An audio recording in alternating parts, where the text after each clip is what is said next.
ধরেই নিয়েছেন যে আপনার আজীবনই এবার চুলকানি বয়ে বেড়াতে হবে। আপনার এই চিন্তা ভাবনাটাই আসলে ভুল। মাত্র কয়েকদিনের ট্রিটমেন্টে এটি সম্পূর্ণরূপে সুস্থ হওয়া সম্ভব। চুলকানি শুরু হলে প্রথমেই মানুষ আসলে এটাকে তেমন গুরুত্ব দেয় না। যেহেতু চুলকাতে চুলকাতে কেউ মরে যায় না, তাই এটাকে তেমন পাত্তাই না দিয়ে বেশ কিছুদিন সহ্য করতে থাকে। একটা পর্যায়ের পর খেয়াল করে যে চুলকানি সারার নামই নিচ্ছে না, বরং উত্তর আরও বাড়ছে। এরপর ভেবেচিন্তে দেখেন যে একটা ট্রিটমেন্ট তো নেওয়া দরকার। এই জন্য কী করে, ডক্টরের কাছে না গিয়ে যান পাড়ার মোড়ের কোনো একটা ফার্মেসিতে। স্বভাবতই ফার্মেসিওয়ালা একটা অ্যালার্জির ওষুধ ধরিয়ে দেন। বাড়িতে সেই ওষুধ খাওয়ার পর খেয়াল করেন যে চুলকানি কিছুটা কমেছে। মনে একটু আশ্বাস পান, মনে করেন ট্রিটমেন্ট শুরু হয়েছে। এরপর দিনের পর দিন এই অ্যালার্জির ওষুধ খেয়ে যেতে থাকেন।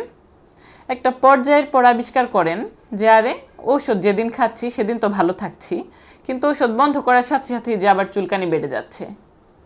এবার মনে এক খটকা লাগে, মনে হয় তার মানে আমার ট্রিটমেন্ট ঠিক হয়নি।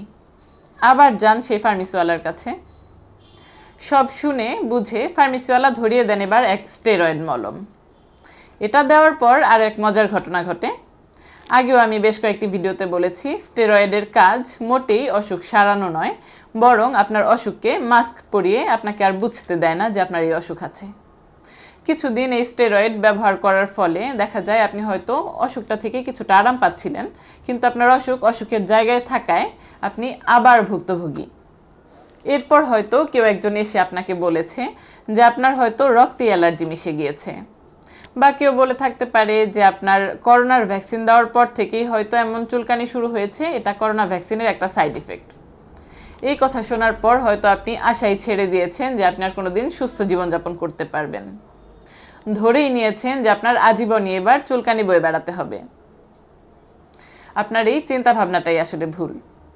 আপনার এই চুলকানি নিতান্তই একটি সাধারণ রোগ মাত্র কয়েকদিনের ট্রিটমেন্টে এটি সম্পূর্ণরূপে সুস্থ হওয়া সম্ভব। কাজেই আপনি যদি আসলেই সুস্থ হতে চান, তাহলে পাশের বাড়ির কারোর কথা শুনে বা পাশের ফার্মেসি থেকে ওষুধ এনে ব্যবহার করা থেকে বিরত থেকে অবশ্যই একজন রেজিস্টার্ড চিকিৎসকের সঠিক চিকিৎসা প্রোটোকল মেনটেন করুন।